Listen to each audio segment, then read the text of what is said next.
તેજ ઘટે છે તો ગુરુ એને જગાડવા માટે પ્રયાસ કરશે.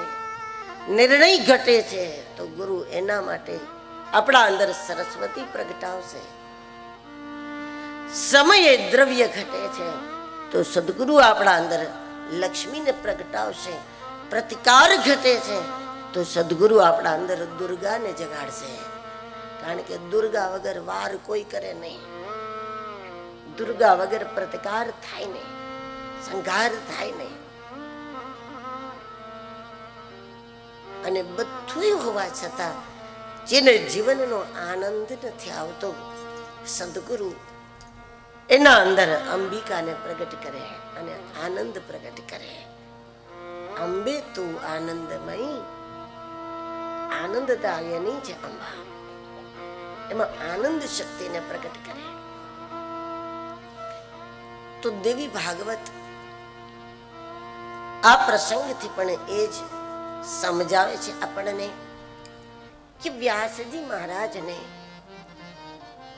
નક્કી નથી થતું અયોનિજ પુત્રને પ્રાપ્ત કરવા માટે મારે કયા દેવની આરાધના કરવી.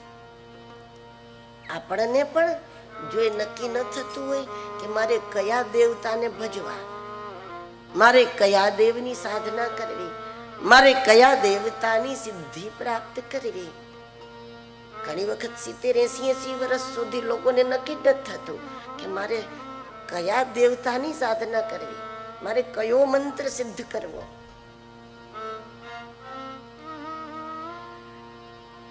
મારે સાધના કોની કરવી એ નક્કી નથી થતું. એનું સીધું પ્રમાણ એ છે સાચા અર્થમાં માણસ હજી સત્સંગમાં સ્થિર નથી થયો. સત્સંગ ક્યારેય તમને નહીં કે તમારે આ દેવતાની સાધના કરવી જોઈએ, પણ સત્સંગ તમારા અંદર એવો વિવેક જરૂર જગાડશે જે વિવેક વાળાને આ દેશ અને દુનિયાના સિદ્ધ મહાપુરુષો શોધે છે. જે વિવેક વાળાની ગુરુજનો પ્રતીક્ષા કરે છે એ વાળો વિવેક. સ્વામી વિવેકાનંદજી પહેલી જ વખત પરમહંસજીને મળે તો પણ પરમહંસજી એમ કહે કે હું તારી રાહ જોતો હતો, મારે કાંઈ કામ નથી, મેં બધું કરી લીધું છે, બસ પણ હું તો તારી રાહ જોતો હતો. હું તો પાત્રની રાહ જોતો હતો, હું તારી રાહ જોતો હતો. જે વિવેક વાળાની સિદ્ધો રાહ જોવે છે, જેવા સાત્વિક અંતરાત્માઓની અવધૂતો રાહ જોવે છે, પરમહંસો રાહ જોવે છે, ગુરુજનો રાહ જોવે છે, એવો વિવેક જગાડી દેવો એ સત્સંગનું કામ છે.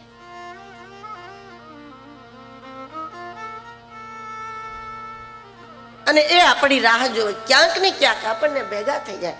અને ત્યાર પછી સદગુરુ આપણી અંદર જે ચેતના જગાડે, એને ખબર છે કે આપણે સાધના કોની કરવાની.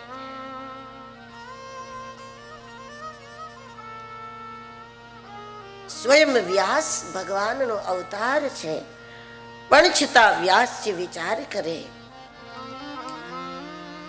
મનસા ચિંતયામાસ કમ દેવમ સમુપાસ્મહે. હજારો હજારો લાખો શિષ્યો જેમના દ્વારા પ્રેરિત છે, જેના માર્ગદર્શનમાં શસ્ત્ર અને શાસ્ત્ર ભણે છે, એવા વ્યાસને જે દુનિયાના હજારો શિષ્યો તૈયાર કરે છે અને એને શાસ્ત્રો ભણાવે છે, ભાષા ભણાવે છે, વેદ ભણાવે છે, શાસ્ત્ર ભણાવે છે અને શસ્ત્રો ભણાવે છે, પણ એવા વ્યાસને હજી એ નક્કી નથી થયું કમ દેવમ સમુપાસ્મય, મારે સાધના કોની કરવી. જેને પોતાનું લક્ષ્ય સમજાણું નથી એ કદાચ હજારો શિષ્યોને તૈયાર કરે, શસ્ત્ર શાસ્ત્ર બધું ભણાવે, તો પણ એને ભૌતિકતાનું જ શિક્ષણ આપી શકે, એને અધ્યાત્મ સાથે કનેક્શન ન કરાવી શકે.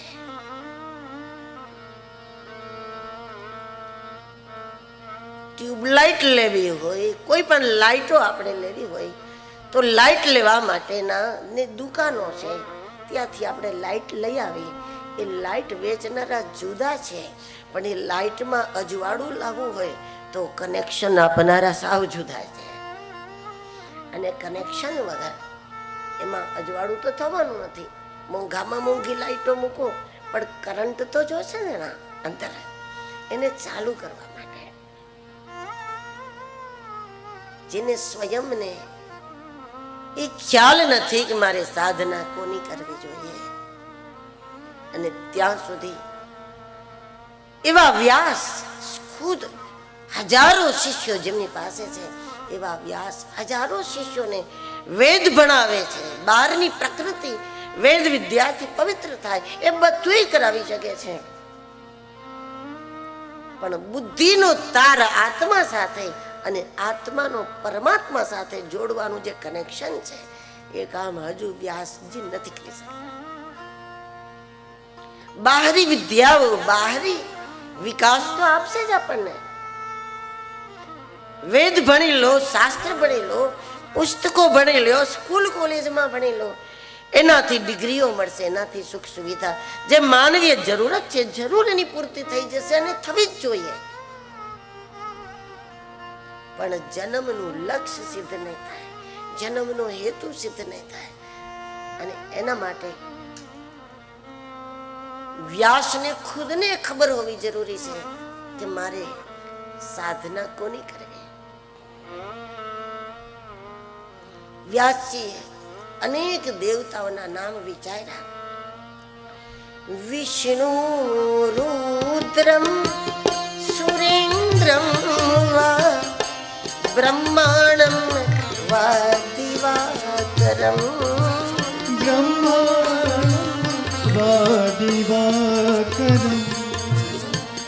ગણેશમ કાર્તિકેયમ ચ પાવકમ વરુણમ તથા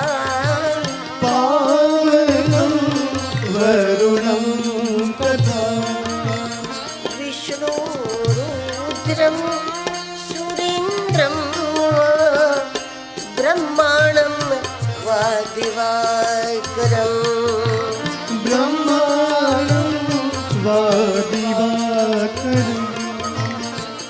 વિષ્ણુની આરાધના કરું કે રુદ્રની કરું, ઇન્દ્રની કરું કે બ્રહ્માની કરું,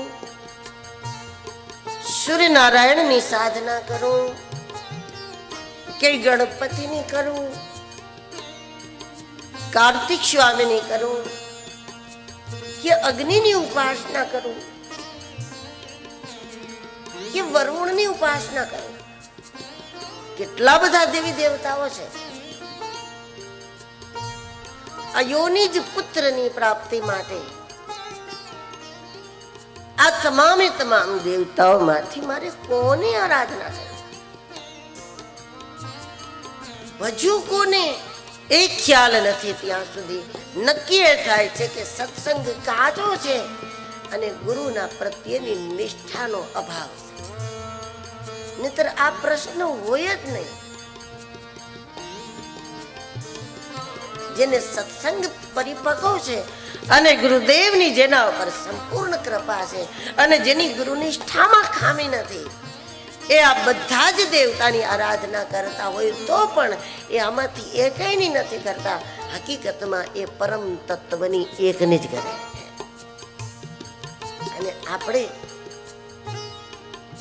સાધના કોની કરવું એ વસ્તુ જ્યાં સુધી સમજાણી જ નથી ત્યાં સુધી બીજું કાંઈ ન કરાય.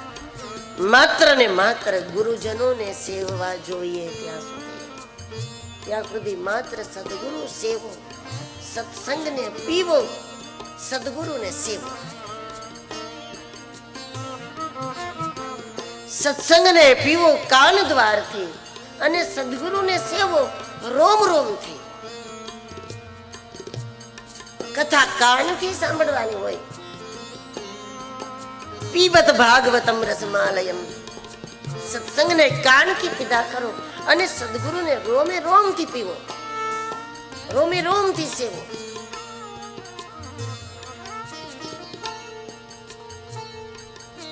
પરિણામે જે ચેતના જાગશે એ ચેતના બુદ્ધિથી આત્મા સાથે, આત્માથી એ પરમ સાથે જોડાઈ જશે. અને પરમ સાથે જેની ચેતના, પરા અંબા સાથે જેની ચેતના, પરમ સત્તા સાથે જેની ચેતના જોડાઈ ગઈ છે, એ પછી આ તમામે તમામ દેવતાઓના અર્ચન જે કરે એ અર્ચન એ પરમ સત્તાના જ છે. એ અલગ અલગ ના દેખાય છે નહીં, અલગ અલગ.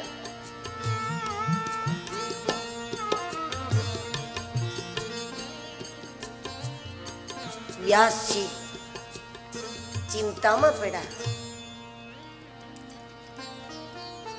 અને એમણે વિચાર કર્યો કે મને કોઈ આવે ને કે મને ક્યાંકથી પેલા આ મદદની જરૂર છે. મને આંખો બંધ કરીને બેસી જતા વાર નહીં લાગે, પણ આંખો બંધ કરીને પછી આ સુરતાથી કેને પકડવાના છે એની ખબર નથી. તો આંખો બંધ કરીને બેસવું કે ઊંઘવું એમાં ફેર શું?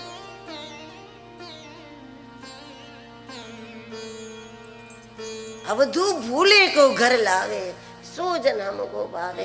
જેને આંખ બંધ કર્યા પછી સુરતા કયા કેન્દ્રમાં ચોટાડવાની એ કેન્દ્રની ઘરની જ ખબર નથી. એ એકાંતમાં રહેતોય શું ને ભીડમાં રહેતોય શું, એ આંખો ખુલ્લી રાખે તોય શું ને બંધ રાખે તોય કાંઈ ફરક નથી. કારણ કે એને ઘરનું એડ્રેસ જ નથી એની પાસે. એને સુરતા લગાવવાની ક્યાં છે? આંખો બંધ કરીને જોડાવાનું એ કેન્દ્ર કયું છે જેને લક્ષ્યની જ ખબર નથી. એ આંખો બંધ કરે કે ઊંઘે એમાં કોઈ ફેર નથી. વ્યાસજી બહુ પ્રમાણિક છે, એ ખુદ લખી રહ્યા છે. ધારે તો કદાચ આવી વાત ન લખત કે મને નહોતી ખબર પડતી, પણ વ્યાસજીએ છુપાયું નથી. જ્યાં સુધી મને સદગુરુ ન મળ્યા ત્યાં સુધી દુનિયામાં પૂજાતો હતો અને હજારો હજારો શિષ્યોનો ગુરુ બની અને એને શસ્ત્ર શાસ્ત્ર વેદ વિદ્યા ભણાવતો હતો. પણ મને ખુદને ખબર નહોતી કે આ તાર જોડવાનું કેન્દ્ર ક્યાં છે. એની ખુદને મને ખબર નહોતી. એ વાત વ્યાસજી પ્રમાણિકતાથી રજૂ કરે છે, નહીતર ખુદ લખે છે. પોતાની નબળાઈઓ ન લખે તો ચાલે લખનારા, પણ વ્યાસજી છુપાવી નથી.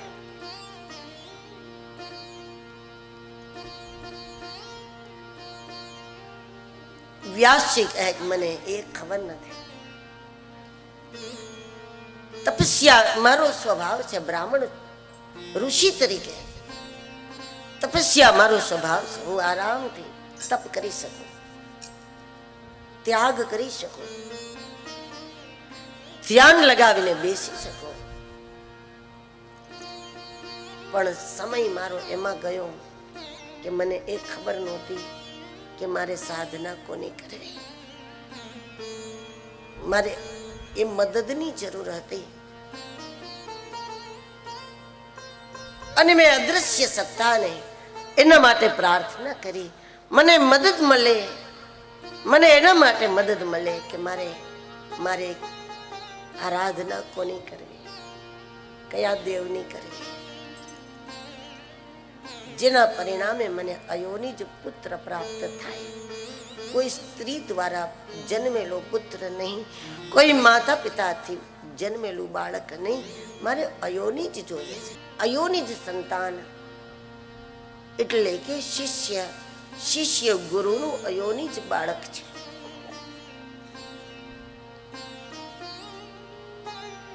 અને અયોનિજ સંતાન જેના અંદર સદગુરુ પોતાની આધ્યાત્મિક વિદ્યા આપવા માંગે છે. ભૌતિક સંપત્તિનો વારસદાર બનવાથી શિષ્યને કોઈ સંબંધ નથી અને ગુરુને પણ એનાથી કોઈ સંબંધ નથી કે મારી ભૌતિક સંપત્તિનો વારસદાર બનાવો. કારણ કે ક્યારેક ભૌતિક સંપત્તિના વારસદાર જે વ્યવસ્થિત રીતે કામકાજ કરનારો માણસ હોય એ જ હોઈ શકે. પણ કદાચ આધ્યાત્મિક સંપત્તિનો જે વારસદાર છે એ ભૌતિક સંપત્તિને એટલી ઝીણવટથી સાચવનાર ન પણ હોઈ શકે. એ બંને જુદા જ છે, ક્વોલિટી જુદી છે બે.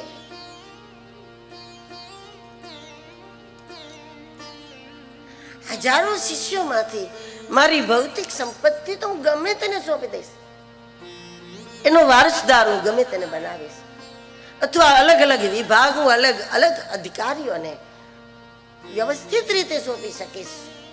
પણ મારી આધ્યાત્મિક ઉર્જા છે, મારી વિદ્યા, મારી બ્રહ્મ વિદ્યા, એ હું કોઈ પણને ન સોંપી શકું. બ્રહ્મ વિદ્યા જો અનઅધિકારીને આપવામાં આવે તો એનાથી અસુરની ઉત્પત્તિ થાય. અસુરો ઉત્પન્ન આ જ રીતે થયા. પાત્રને જોયા વગર જ્યારે વિદ્યા કે સિદ્ધિઓ આપવામાં આવે, શક્તિઓ આપવામાં આવે અને એના પરિણામે એ શક્તિનો દુરુપયોગ કરે, બ્રહ્મ વિદ્યાનો સિદ્ધિઓનો જે દુરુપયોગ કરે, એને શાસ્ત્રો પુરાણોમાં અસુર શબ્દ વાપર્યો છે. એના માટે જ અસુર શબ્દ વાપર્યો છે. એને સિદ્ધિ પણ પ્રાપ્ત કરી અને એના કારણે પુરાણોમાં એને જગ્યા આપવી પડે છે, પુરાણોમાં એનું નામ મૂકવું પડે. તમે ભાગવતની પોથી ઉપાડો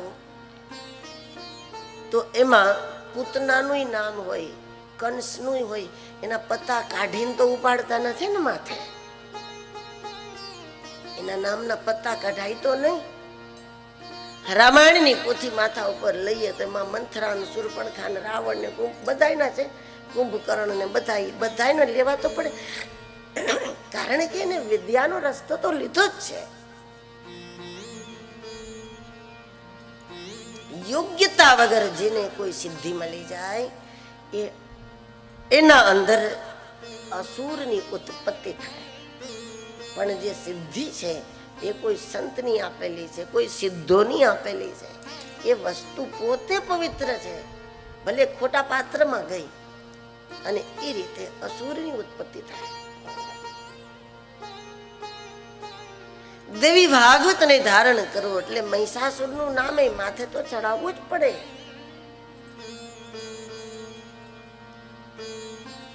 વ્યાસજી બહુ સાવધાન છે આ વિષયમાં. મારી આધ્યાત્મિક સંપત્તિ એટલે કે મારી સિદ્ધિઓ, મારી વિદ્યાઓ હું કોઈ યોગ્ય પાત્રને આપું. એની યોગ્યતા મારા પુત્રમાં જ હોય, મારા પરિવારમાં જ કોઈમાં હોય એવું કઈ નક્કી નથી. યોગ્યતા જ્યાં પણ બની હોય મારે ત્યાં આ વસ્તુ, ત્યાં પડદો રાખ્યા વગર આપી દેવી પડે. એ મારા કાંઈ ન થતા હોય તો પણ. અને આપણે બધાએ આપણા ગુરુના કંઈ થાય, કંઈ થતા તો છે નહીં, આપણે એના કાકા મામા માસી કાંઈ, પણ છતાં જ્યાં યોગ્યતા દેખાય ત્યાં વસ્તુ છુપાવી ન શકાય. અને યોગ્યતા નથી અને પોતાનું છે એમ માનીને પણ જો એને કોઈ સિદ્ધિ આપી દેવામાં આવે તો એ અસુર જ બને.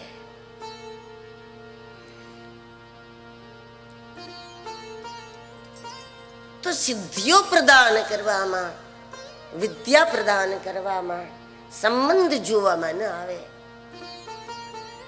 યોગ્યતા જોવામાં. જે યોગ્યતાને ઊંચી ના ઉઠાવે એની યોગ્યતા પણ અયોગ્યતામાં ફેરવાઈ જાય.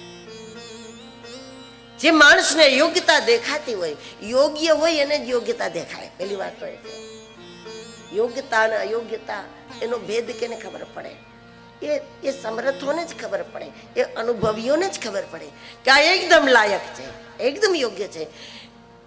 યોગ્યતા જ યોગ્યતાને ઓળખી શકે, અને ઓળખવા છતાં પણ જે યોગ્યતાને ઊંચી ના ઉઠાવે એ યોગ્યતા પોતે અયોગ્યતામાં ફેરવાઈ જાય.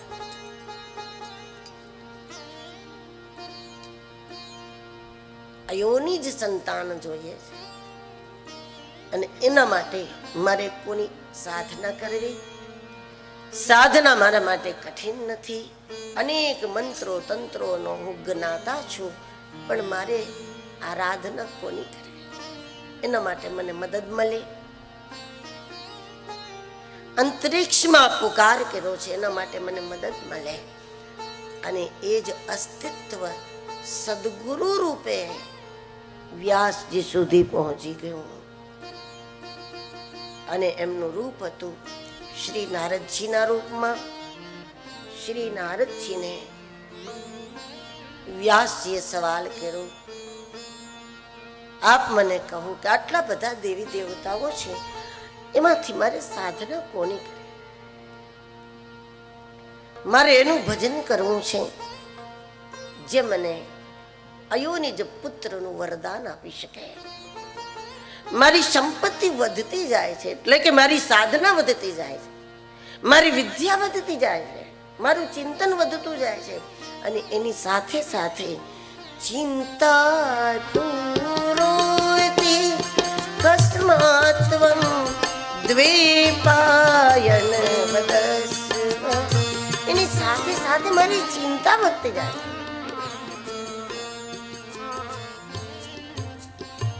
નારદજીએ પૂછ્યું, આપની ચિંતાનું કારણ? વ્યાસજીએ કહ્યું, કમ દેવમ શરણમ યામી. હું કયા દેવની શરણમાં જાઉં?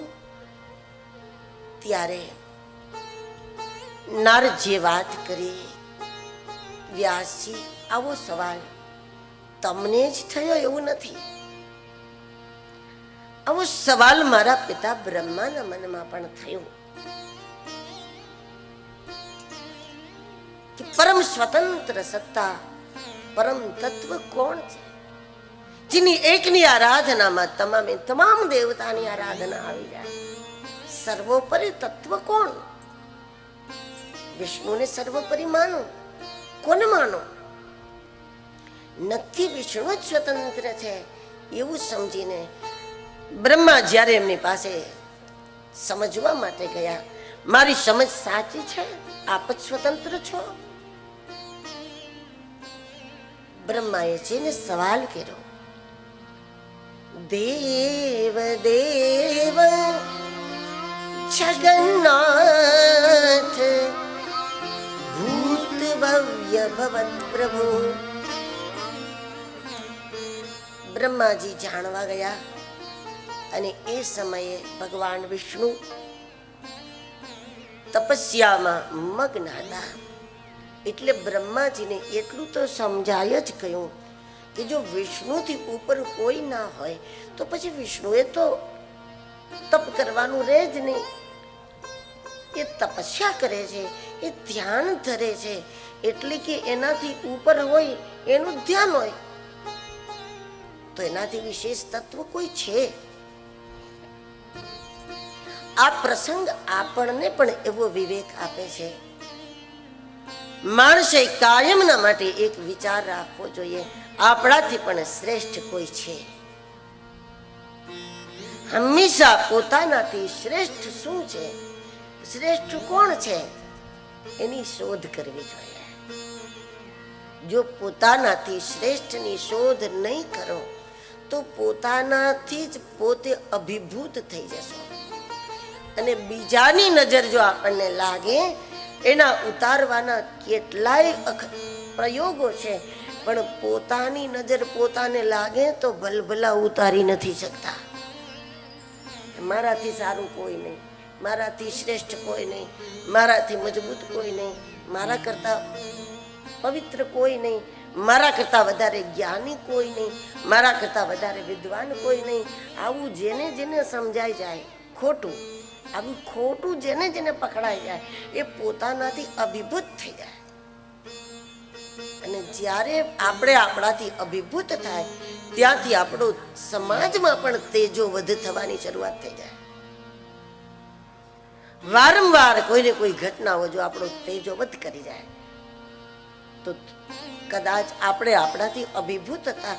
જગદંબા કૃપા કરે છે અને આપણને એવી ખોટી ગ્રંથિમાંથી બહાર કાઢવા માટે થઈને આપણો તેજોવધ કરવા માંડે. અને વારંવાર તેજો વધ થવાથી માણસ સમજી જાય કે આપણે કાંઈ નથી. એના માટે પણ એવી લીલાઓ થાય. પછી કારણ કે આપણે આપણાથી જ અભિભૂત, કારણ કે આપણે વરંડાની બહાર જોવા જ નથી માંગતા. આપણાથી અદ્ભુત કેટલું છે, પણ આપણે જોવું જ નથી વરંડાની બહાર જ. પોતાનાથી શ્રેષ્ઠ કોઈ નથી એવું માનનારા લોકોને પોતાની નજર પોતાને લાગી કહેવાય. બીજાની લાગે તો નજર ઉતારી શકાય, નજીક નાની લાગે તો થોડીક અઘરી, પણ છતાંય ઉતરી જાય. કે માની પોતાની બાળકને નજર લાગી જાય એ અઘરી પણ ઉતરી જાય, પણ પોતાની નજર પોતાને લાગે બહુ મુશ્કેલ પડે. પોતાનાથી અભિભૂત થઈ ગયેલો માણસ એને એનાથી શ્રેષ્ઠ કાંઈ ન દેખાય. પરિણામે માણસનો પ્રભાવ ઓછો થવા માંડે. સમાજમાં ઓછો થતા થતા થતા પોતાની નજરમાં પણ પોતાને લાગવા માંડી જાય કે આપણે કાંઈ નથી, પ્રભાવહીન થઈ જાય. જો પોતાના પ્રભાવથી પ્રભાવિત થાય, જે ખુદના પ્રભાવથી પ્રભાવિત થાય, એ પ્રભાવહીન થઈ જાય ધીરે ધીરે. તેથી કાયમના માટે શ્રેષ્ઠતાની શોધ હોવી જોઈએ. દરેક રીતે જે કરવું તે શ્રેષ્ઠ કરવું. જ્યાં જવું શ્રેષ્ઠ સ્થાનમાં જવું, બેસવું તો શ્રેષ્ઠ લોકો સાથે બેસવું. ભલે આ બધું જ થોડું પણ શ્રેષ્ઠ હોવું જોઈએ. ઓછું ફરો પણ સારી જગ્યાએ ફરો, ઓછું બેસો પણ સારા લોકો સાથે બેસો, ઓછું વાંચો પણ સારું વાંચો. જેમ ભોજનમાં તો આપણે માનીએ છીએ ઓછું પણ સારું હોવું જોઈએ, એમ આપણે માનીએ, પણ એમ બધી જ બાબતોમાં શ્રેષ્ઠતાની શોધ જ માણસના જીવનને શ્રેષ્ઠ બનાવે.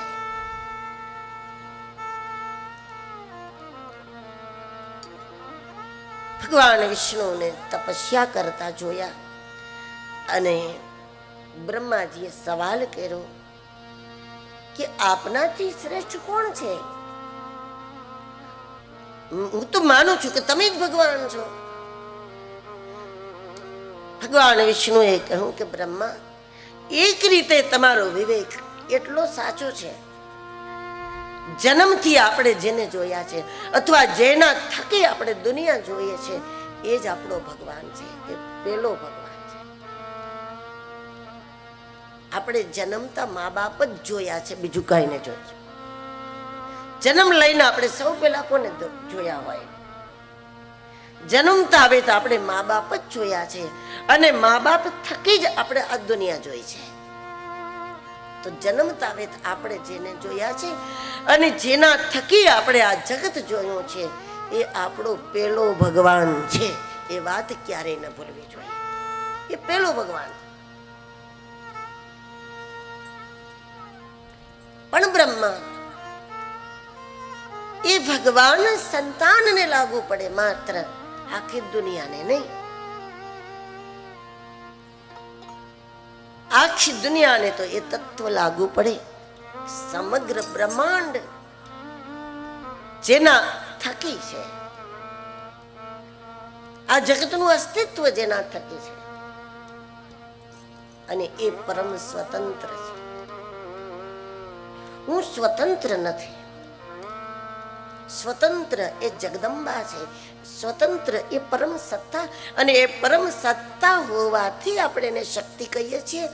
નારીવાચક શક્તિનો નારીવાચક પ્રયોગ આપણે એટલા માટે કરીએ છીએ કે પાવર છે.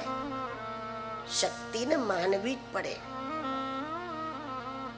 દેખાય કે ન દેખાય, પણ શક્તિ સ્વીકારવી જ પડે. આજ નહીં તો કાલે શક્તિ સ્વીકારવી જ પડે. કોઈ જગ્યાએ છૂટો વાયર છે, વાયરમાં કરંટ છે, અને કોઈ એમ કે અમે કરંટને માનતા નથી, તો કોઈ કહે છે કે અડી જોવો ખબર પડે, કોઈ તર્ક કરે કે જો શક્તિ હોય તો દેખાવી જોઈએ, દેખાય નહીં તો અમે માનીએ નહીં. એ દેખાવાની વસ્તુ નથી, એ અનુભવની વસ્તુ છે. જેને અનુભૂતિથી માનવું નથી તો અડી જોવે જ ખબર પડે, શક્તિ સ્વીકારવી જ પડે. ભગવાન વિષ્ણુએ સુંદર જવાબ આપ્યો કે બ્રહ્મા સ્વતંત્ર એ મહાસત્તા છે. સૂર્યો ભ્રમતી ચાકાશ, જેની મરજી મુજબ સૂર્ય ગતિ કરે. વાયુ રે વાતે શુભાશુભ, અગ્નિ સ્તપતિ પર્જન્યો વર્ષતી ત્વદાગ્નયા. જેની આજ્ઞા મુજબ સૂર્ય તપે, જેની આજ્ઞા મુજબ વાયુ વહે, જેની આજ્ઞા મુજબ અગ્નિ તેજ આપે, જેની આજ્ઞા મુજબ વાદળો વરસાદ આપે. ક્યાં કેટલું જલ આપવું, ક્યાં કેટલું નહીં, વાદળોએ ક્યાં ભેગું થવાનું, કઈ જગ્યાએ વરસવું, કેટલું વરસવું અને કેટલું વર્ષા પછી ઊભું રહી જાઉં, આ બધું જ સંચાલન જેની મરજી માત્રથી જગદંબા કરે છે. નહીં, જગદંબાની મરજી માત્રથી આ સંપૂર્ણ સંચાલન છે. એ સ્વતંત્ર છે. બ્રહ્માજીએ પૂછ્યું કે તો તમે સ્વતંત્ર નથી? તો ભગવાન વિષ્ણુએ કહ્યું કે બ્રહ્મા, થોડોક વિચાર કરો. હું સ્વતંત્ર હોઉં તો હું શું કામ શેષ નારાયણનો પલંગ બનાવીને એના ઉપર આરામ કરું? આમાં આરામ થાય? ઘરમાં એક નાનકડું સાપોલિયું નીકળે તો આખું ઘર જાગે, આખી રાત જાગે, કોઈ સુઈ ના શકે. આમાં આરામ થાય? મારી મરજી પ્રમાણે બધું થતું હોય તો મારી આ હાલત હોય? કદાચિત સહલક્ષ્મ્યા, ક્યારેક લક્ષ્મી સાથે વૈકુંઠમાં વિહાર કરતો હોઉં ને કોઈ દુઃખ ના હોય. વિહરામી સુખાવાહી, એકદમ સુખ સુખ ને સુખ, વૈકુંઠમાં બીજી વાત નહીં. પણ મને ખબરે ના હોય બ્રહ્મા, હું બીજી સેકન્ડે ક્યાંક સુવર બની અને હિરણ્યાક્ષના સામે લડાઈ કરતો હોઉં, કીચડમાં જઈને. મારી મરજી પ્રમાણે નથી. એ મને જે ટાઈમે મારા દ્વારા જે કરવા માંગે એ કરે છે. હું કરતો નથી, દેખાઉં છું. મને જ્યારે જ્યાં જે સ્થિતિમાં મૂકે, આ જગતના કોઈ પણ જીવોને પલમાં એક રંકને રાજા બનાવી દેવો અને પલમાં કોઈ રાજા કંગાલ બની જાય, એ પરા અંબાના હાથમાં છે. એ પરમ સત્તા કરે છે. કયા શરીરથી શું કરવું એ નક્કી કરે છે. શરીરોનો ઉપયોગ કરી જાય છે અને એ શરીરમાં એ જગદંબા જાગે છે. શરીરમાં એ પોતે પ્રગટે છે અને એ મુજબનું કાર્ય કરાવી લે છે.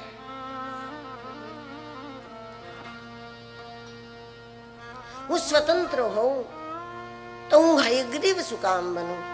ગઈકાલે આપણે જોયું, સૂતજી સામે બધાનો સવાલ એ છે કે ભગવાન હયગ્રીવ ક્યારે બન્યા? ભગવાન વિષ્ણુ નારાયણને અશ્વ બનવું પડ્યું, શરીર નારાયણનું અને માથું ઘોડાનું. હું સ્વતંત્ર હોઉં તો આવો બનું ખરા? આપણો ચહેરો આપણે જાતે બનાવવાનો હોય તો આપણે કેવા સરસ બનીએ. આપણી આકૃતિ આપણે પોતે નક્કી કરવાની હોય તો આપણે દુનિયામાં સૌથી સુંદર હોય ને. પણ બ્રહ્મા ક્યારેક ક્યારેક તો ધડ વિષ્ણુનું હોય ને મોઢું ઘોડાનું હોય ને મારે કેવા કેવા ખેલ ખેલવા પડે, કેવા કેવા રૂપ ધરવા પડે. એ જ્યારે મને જેવો બનાવવા માંગે મારે ત્યારે તેવું બનવાનું. સ્વતંત્ર એ છે, હું નથી. બ્રહ્મા તમારી પાછળ મધુ કૈટભે પીછો કરો, તમે ડરીને મારી પાસે આવ્યા. મેં તમને એમ કહું કે તમે કામ કરો બ્રહ્મા, હું હમણાં સેકન્ડમાં મધુ કૈટભને ખતમ કરું છું. મને એવું લાગતું હતું કે હું સેકન્ડમાં ને ખતમ કરી દઈશ, પણ બ્રહ્મા તમે જાણો છો એની સાથે યુદ્ધ કરતા કરતા મને પરસેવો વળી ગયો, વર્ષો વીતી ગયા. પણ જ્યાં સુધી એ જગદંબાની આરાધના મેં ન કરી, મારા અંદર હું કામ કરું છું એવા ભ્રમ સાથે મેં કીધું તો બે અસુરોએ મને હજારો વર્ષ સુધી હેરાન કર્યો. અને જ્યારે મને સમજાઈ ગયું મારી અંદર હું કામ નથી કરતું, કોઈ બીજું તત્વ આવે ત્યારે કામ થાય છે. અને ત્યાર પછી એ જગદંબા એવી પ્રગટી કે ક્યારે ખતમ થઈ ગયા મને ખબર ના પડી. જ્યાં જ્યાં મારામાં હું આવ્યું બ્રહ્મા ત્યાં ત્યાં એક નાનું કામ પણ હું સિદ્ધ ન કરી શકું. મારી અંદર જ્યારે એ જગદંબા જાગી ત્યારે કોઈ ના કરી શકે એવા કામ હું જોત જોતામાં કરી શકું. એટલે કે એ જ છે. ત્યારે સૂતજી સામે શૌનકાદી ઋષિઓએ સવાલ કર્યો કે મને એ જાણ કરો ભગવાન નારાયણ અશ્વ શું કામ બન્યા, એમને ઘોડો બનવાની જરૂર ક્યારે પડી? એના જવાબમાં સૂતજીએ કહ્યું કે એકવાર ભગવાન નારાયણ દેવ કાર્યોની સિદ્ધિ માટે, કારણ કે બ્રહ્મા કોઈને વરદાન આપી આવે, જેમ હિરણ્યકશિપુને આપી દીધું ને, અંદર નહીં બહાર નહીં ઉપર નહીં નીચે નહીં, બ્રહ્મા વરદાન આપી આવે. વરદાન આપે પછી એની એક કોપી વૈકુંઠમાં મોકલે. હવે એને વરદાન આપ્યા મુજબ હવે આને મારવો કેવી રીતે, એ આઈડિયા પછી નારાયણે લગાવવા પડે.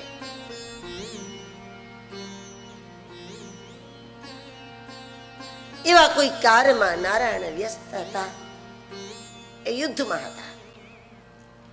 અને બરાબર એ સમયે ઇન્દ્ર બ્રહ્મા આદિ જે વરુણ આદિ જે દેવતાઓ છે એ દેવતાઓએ નિર્ણય કર્યો કે એક મોટો યજ્ઞ કરવો. દેવતાઓ યજ્ઞ ખૂબ કરે, દેવોને યજ્ઞ ગમે, અને તેથી જ દેવતાઓ સ્વર્ગના માલિક છે.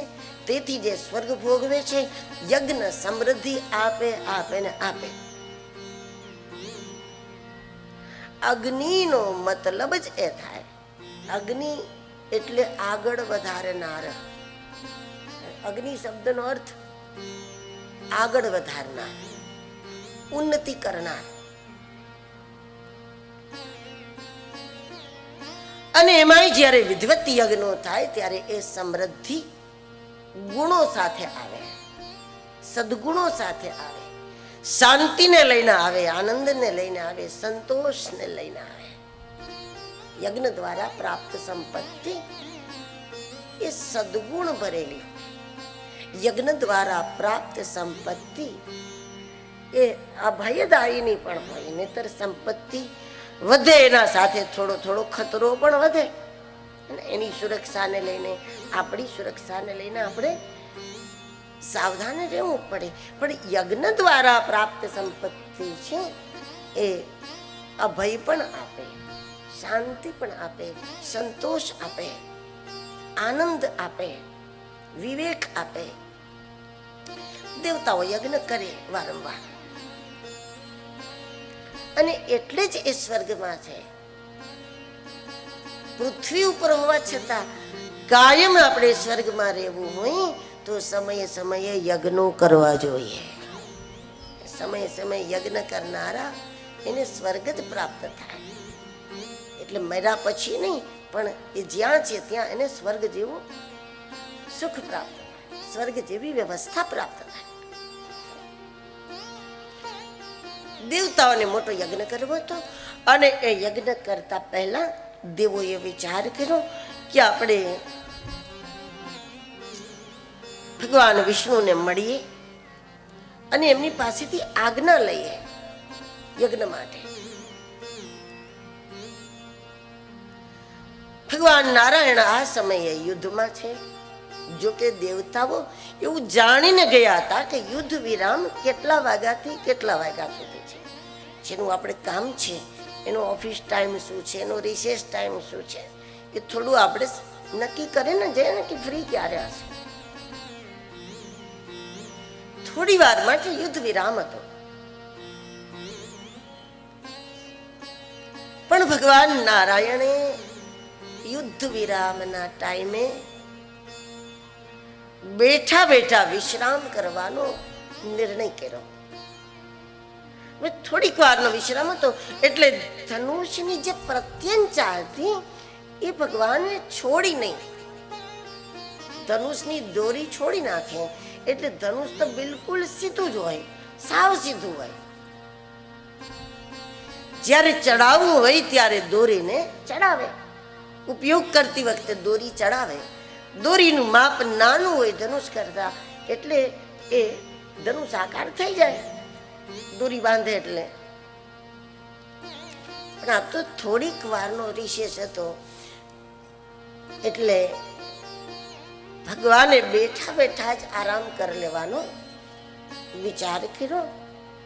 દોરી છોડી નહીં, અર્ધગોળાકાર જે ધનુષ હતું, જેમાં આપણે કોઈ બસમાં બેઠા હોય અને આગલી સીટનો ટેકો લઈને બેઠા બેઠા નીંદર કરી લે, એવી રીતે ભગવાન વિષ્ણુએ ધનુષના ઉપર માથું ટેકાવ્યું, દાઢી ટેકાવી અને બેઠા બેઠા આંખો બંધ કરી. પણ જ્યાં ભગવાન નારાયણે આંખો બંધ કરી થોડીક વારમાં જગદંબાની મરજી નિંદ્રા રૂપેણ સંસ્થિતા એ ખુદ પધારી. કારણ કે નારાયણ દ્વારા એમણે એક લીલા કરવી હતી, એક લીલા કરાવવી હતી. નહીતર આટલી વારમાં કઈ ઊંઘી એમ ન થાય ભગવાન નારાયણ. પણ જ્યાં આંખો બંધ કરી અને ભગવાન વિષ્ણુ ને ઊંઘ આવી ગઈ અને દેવતાઓ બરાબર સમયે આવ્યા હતા, પણ આવીને જોયું ત્યાં ભગવાનને ઊંઘ આવી ગઈ હતી. હવે શું કરવું? નારાયણને જગાડવા કે ન જગાડવા? આપસમાં દેવતાઓ વાત કરે કે ના, આપણાથી મોટા ઊંઘી ગયા હોય ને કઈ જગાડાય? અવિવેક કહેવાય, આ અપરાધ કહેવાય, આ સારું ના લાગે. ભગવાનને જગાડવા તો પાપ છે. એ સમયે ભગવાન શંકરજીએ એટલો સુંદર નિર્ણય આપ્યો હતો. તમુવાચ તદા શંભુ નિંદ્રાભંગેસ્તિ દૂષણમ કાર્યમ ચૈવ પ્રકર્તવ્યમ યજ્ઞસ્ય સૂર્યસત્તમઃ. શિવત્વ અને ગુરુત્વ એક જ તત્વ છે અને અહીંયા ગુરુત્વ સમાધાન આપે છે બિલકુલ વિવેકથી. ભગવાન શંકરજીએ કહ્યું કે ચોક્કસ આપણાથી મોટાને જગાડાય નહીં. નિંદ્રા ભંગ કરીએ એ હકીકતમાં અપરાધ છે, પણ જો કાર્ય યજ્ઞનું હોય, લોક સેવાનું હોય, લોકહિતનું હોય અને જેને આપણે જગાડવા જઈએ છીએ એમને પણ અતિશય ગમતું હોય તો જગાડાય. યજ્ઞ કાર્ય માટે એટલે કે સમાજની સેવા માટે એમને જગાડવા એ દોષ નથી. કાર્યમ ચૈવ પ્રકર્તવ્યમ યજ્ઞસ્ય સૂર્યસત્તમઃ. યજ્ઞ કાર્ય માટે નારાયણને જગાડો તો એમાં કઈ અપરાધ નથી, જરૂર જગાડી દેવાય. પણ ઘણી વખત ગુરુવાણી મળી ગયા પછી પણ, ભગવાન શંકર બોલી ગયા પછી પણ બ્રહ્મા, અહીંયા બ્રહ્માનો મતલબ ચતુરાઈ છે. જેને ચતુરાઈ દેખાડવાનો શોખ હોય ને એ કારણ વગર પણ ચાલાકી કરે. આ કરવી પડે ત્યાં તો બરાબર છે, જ્યાં બુદ્ધિ લગાવવી પડે ત્યાં લગાવીએ, જ્યાં આપણે ચતુરાઈથી કામ કરવું પડે, રસ્તો કાઢવો પડે એમ હોય તો બરાબર વાત છે. પણ એવું કોઈ ખાસ કારણ નહોતું અને સ્વયં મહાદેવ સાથે હોય અને શંકર એમ કહે કે જગાડવામાં વાંધો નથી, આ તો પરમાર્થનું કામ છે. નારાયણને પણ ગમશે જાગ્યા પછી, પણ બ્રહ્માને કારણ વગર ઈચ્છા હતી એ દેખાડવાની કે આપણે બુદ્ધિશાળી કેવા છીએ. પોતાની બુદ્ધિનું પ્રદર્શન કરવું હતું અને એટલે બ્રહ્માજીએ એ જ સમયે એક નાના એવા જીવનો ઉપયોગ કર્યો અને એ જીવ છે બ્રહ્માએ ઉદયને ઉત્પન્ન કરી, અથવા તો ઉદય વૃત્તિનું, ઉદય વૃત્તિ ઉત્પન્ન કરી કારણ વગર. સાવ ઝાડમાં ઉદય લાગે ને જેમ આખું ઝાડ સુકાઈ જાય, પડી જાય, માણસોના મનમાં આવી ઉદય વૃત્તિ બ્રહ્મા જગાડે છે. માત્ર ખોપરીથી જીવતા લોકો એ પ્રથમ એ નક્કી કરી લે કે આ માણસને સ્વાર્થ શેનો છે એ પેલા નક્કી કરો અને એના સ્વાર્થ પૂર્તિની વાતો કરો એટલે એ આપણામાં આવી જાય, આપણા પ્રભાવમાં આવી જાય. એને સ્વાર્થથી છોડાવીને પરમાર્થમાં લઈ જવા એ કામ કોઈ સંતો કરે, એ મહાપુરુષો કરે. બાકી સામાન્ય લોકો એના સ્વાર્થનો ભરપૂર ઉપયોગ કરે, એની એ જ વૃત્તિનો ઉપયોગ કરે અને એને બરબાદ કર્યા કરે અને એના દ્વારા એનો લાભ લીધા કરે. અહીંયા ઉદય એટલે એક સાધારણ જીવ જેને પોતાના હિત અહિતની ખબર નથી, એવો એક પામર જીવ, એનો ઉપયોગ કર્યો બ્રહ્માએ. બ્રહ્માએ ઉદયને પ્રગટ કરીને કીધું કે કામ કરો, આ ભગવાન નારાયણ સૂતા છે ને, અર્ધ ગોળાકાર છે ધનુષ, એના ઉપર ભગવાન નારાયણની દાઢી છે, આમ ટેકાવેલી છે અને નીચે દોરી છે ધનુષની. ઉદય તું એક કામ કર, આ દોરીને ખાવાનું ચાલુ કરી દે. ઉદય આ દોરી ખાવા માંડે અને ખાતા ખાતા દોરી તૂટશે એટલે માથું ડગી જશે અને માથું ડગી જાય એટલે નારાયણ જાગી જશે. આવું કાંઈ કરવાની જરૂર નથી. વગર ચતુરાઈએ કામ થઈ જતું હોય તો શું કામ ચતુરાઈ કરવી એમ. પણ બ્રહ્માને પોતાની બુદ્ધિ દેખાડવી હતી કે આપણી પાસે આવી આવી યુક્તિ છે, આપણે ઉઠાડીએ ને તોય ઉઠાયડામાં ન ગણાય એમ. ઉઠાડીએ આપણે અને આપણે ઉઠાયડામાં ન ગણાય. જગાડવામાં વાંધો જ નહોતો, ભગવાનનું ગમતું કામ હતું. પણ સરળ સ્વભાવ ન મન કુટિલાય એ જીવન બ્રહ્માને મંજૂર નહોતું. અહીંયા ઉદયને કહ્યું કે તું આ કામ કર, એટલે ઉદયે બ્રહ્માને કહ્યું, દેવતાઓને કહ્યું કે આ કામ હું કેમ કરું, આ તો પાપ કહેવાય, 4 અપરાધ કરાય જ નહીં.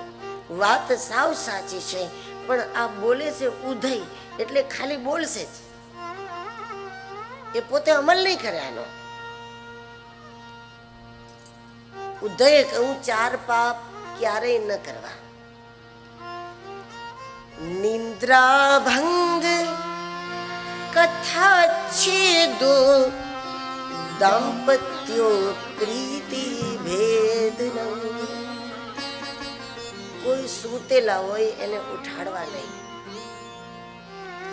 એ પાપ છે. એટલે કારણ વગર ઉઠાડવા નહીં.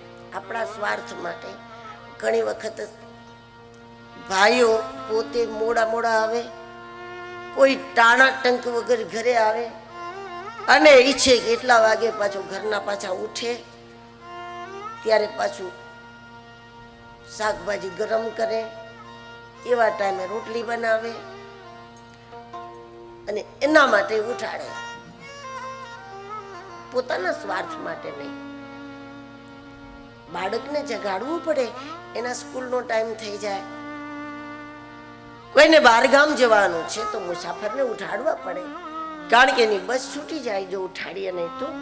એ અપરાધમાં નથી આવતો. ન જગાડવાથી એનું કામ બગડતું હોય તો એ અપરાધમાં નથી આવતું. કથામાં કોઈ સૂઈ જાય તો ઉઠાડીએ, એ અપરાધમાં નથી આવતું. જો કે અહીં તો કોઈ સૂતા નથી, પણ આ તો જ્યાં જ્યાં એને નુકસાન થતું હોય તો આપણે એને ઉઠાડવું જોઈએ. ન ઉઠાડવાથી એનું નુકસાન થતું તો આપણે એને ઉઠાડવું જોઈએ, પણ પોતાના સ્વાર્થ માટે નહીં. બીજું ઉદય બોલે છે, નિંદ્રા ભંગ કથા છેદો. કથામાં કોઈ દિવસ આપણા કારણે વિક્ષેપ ન થવો જોઈએ. જરૂર આપણે કથામાં વચ્ચેથી આવીએ, આપણે વચ્ચેથી જાય, પણ આપણે એવી રીતે હળવેકથી, નહીતર લોકો મોટા અવાજે પાછા બીજાને સાથ દે કે અમે નીકળી છીએ, તમારે આવું હોય તો. એવી રીતે નહીં, હળવેકથી, ઓછામાં ઓછા વિક્ષેપ સાથે આપણે બેસી જાય, આપણે નીકળી જાય. કથા જ છે તો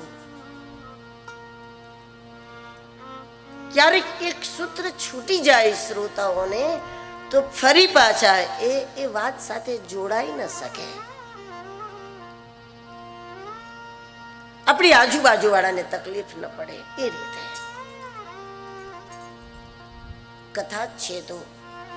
દંપત્યો પ્રીતિ ભેદનમ. કોઈના ગ્રસ્થાશ્રમને સારી રીતે પતિ પત્ની હળી મળીને એકબીજાનો ભરોસો કરતા હોય અને સારી રીતે એ જીવતા હોય, એવા કોઈના સુખી દંપત્ય જીવનમાં આગ ન લગાડવી, એમ દિમક બોલે છે. કોઈના ગ્રસ્થાશ્રમમાં આગ ન લગાડવી જોઈએ. કોઈ પતિ પત્નીના સારા સંબંધમાં આપણે એક અવિશ્વાસ ઊભો કરી દઈએ, કોઈ નાની વાત એના કાનમાં નાખીને એકબીજા પ્રત્યેનો સંબંધ બગાડી દઈએ તો એ પાપ છે. અને ચોથું, શિશુ માતૃ વિભેદ. બહુ નાના બાળકને માથી દૂર ન કરવું. જે બોલી શકતું નથી પણ મા વગર રહી શકતું નથી, એને સતત માનું યાદ આવતી હોય ને એના વગર એ ભીતરથી વલોવાતું હોય બાળક, બીજા પાસે રહેવું એના માટે એક અજાણું વાતાવરણ હોય, એમાં એ દુભાતું હોય. એવી ઉંમરના બાળકને બને ત્યાં સુધી મા સાથે રાખવું. આ ચાર વાત બહુ જ સુંદર છે, જરાય ખોટી નથી. ખોટી હોત તો વ્યાસજી આમાં મૂકે નહીં, પણ બોલનાર ઉદય છે, અહીંયા દિમક બોલે છે. અને આવા દિમક જેવા ઉદય જેવા જે માણસો હોય એ નેકી ટેકીની ઊંચી વાતો કરે, સિદ્ધાંતોની ઊંચી વાતો કરે, પણ નાનકડો લોભ દેખાડો તો બધાય સિદ્ધાંતો એક બાજુ મૂકીને એમ કે આખી દુનિયા આમ જ કરે છે, આપણે કરવામાં શું વાંધો. એને એ સિદ્ધાંતને ખંખેરી ના તહેવાર ન લાગે. સિદ્ધાંત છોડવાથી, નીતિ છોડવાથી, પવિત્રતા છોડવાથી એને ક્યાંકથી બેકોડી મળી જતી હોય તો એ સિદ્ધાંતને ખંખેરી નાખે અને તરત એમ કહે કે કલયુગમાં તો આવું કરવું જ પડે. બધાય કરે, જમાના સાથે ચાલવું જ પડે ને. પછી એ રસ્તે ચાલવાના, સિદ્ધાંત છોડવાના અને એ જ પાપને વારંવાર કરવાના, એના પાસે બધાય બાના છે. જો એને એમાં બે પૈસા દેખાઈ જાય તો એ સિદ્ધાંત છોડે નહીં, સિદ્ધાંતને ફેંકી દે દરિયામાં. હવે એનું એ ઉદય બ્રહ્માજીને એમ કહું કે આ ચાર પાપ તો કોઈ દી સપને ના કરાય, પણ ધીરેથી અને બ્રહ્માના કાનમાં કહ્યું કે તોય હું કરી લઉં, મને ફાયદો શું, આનાથી મને શું મળે? આ પ્રકારનું જીવનારા લોકો એ સમાજની ઉધઈ છે. ઝાડની ઉધઈને તો ટ્રીટમેન્ટ થઈ જાય, ઘરમાં ઉધઈ લાગે એની ટ્રીટમેન્ટ કરો, કદાચ 2, 5, 8, 10 હજારમાં પતી જાય. ઝાડમાં ઉધઈ લાગે એમાં દવા નાખે તો, એને ટ્રીટમેન્ટ આપી દો એટલે ઝાડ બચી જાય. ઘરના વસ્તુમાં ફર્નિચરમાં ઉધઈ લાગે તો 5-10 હજારનો મામલો છે, તમે એમાં ટ્રીટમેન્ટ કરી દો એટલે આખા ઘરનું ફર્નિચર બચી જાય. પણ સમાજની ઉધઈની ટ્રીટમેન્ટ બહુ અઘરી છે. સમાજમાં જે આવી ઉધઈઓ છે જેને વાત સિદ્ધાંતની જ કરવી છે અને કામ સિદ્ધાંત વગરના જ કરવા છે, વાતો એને નીતિમત્તાની જ કરવી છે અને કામ એને નીતિ વગરના જ કરવા છે. સમાજ એની વાતોનો વિશ્વાસ કરે અને જો એને પસંદ કરી દે તો આખા સમાજ સાથે દગો થઈ જાય, આખો સમાજ છેતરાઈ જાય. જેની વાતો ઉપર જાય તો આખો સમાજ છેતરાઈ જાય. એ સમાજની ઉધઈ છે. ઝાડમાં લાગેલી ઉધઈ અઘરી નથી, પણ સમાજમાં લાગેલી ઉધઈઓ બહુ અઘરી છે. અને એવી કોઈ પણ વ્યક્તિ એ સમાજમાં લાગેલી ઉધઈ છે જેને વાતો નીતિની જ કરવી છે, કામ અનીતિના જ કરવા છે. વાતો સિદ્ધાંતની જ કરવી છે. સિદ્ધાંત બહાર પગ જ ન મુકાય, પણ પછી મનોમન એમ કે તમારે, અમારે તો મુકાય એમ. સિદ્ધાંત બહાર જવાય જ નહીં. એ જોરથી બોલે અને મનોમન કે તમારે, એને પોતાને લાગુ જ ના પડે કાંઈ. એવા લોકો સમાજની ઉધઈ છે. દેખીને કદાચ એ મોટો માણસ હોય પણ દેવી ભાગવત કહે છે કે એના જેવો કોઈ નાનો નથી, એના જેવો કોઈ અધમ નથી.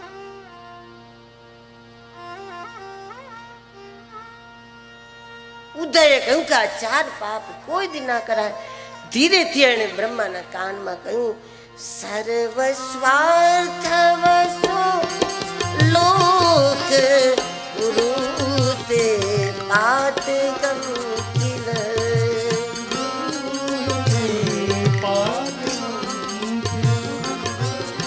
તસ્માદહં કરીષ્યામિ સ્વાર્થ મેવ પ્રભક્ષણમ.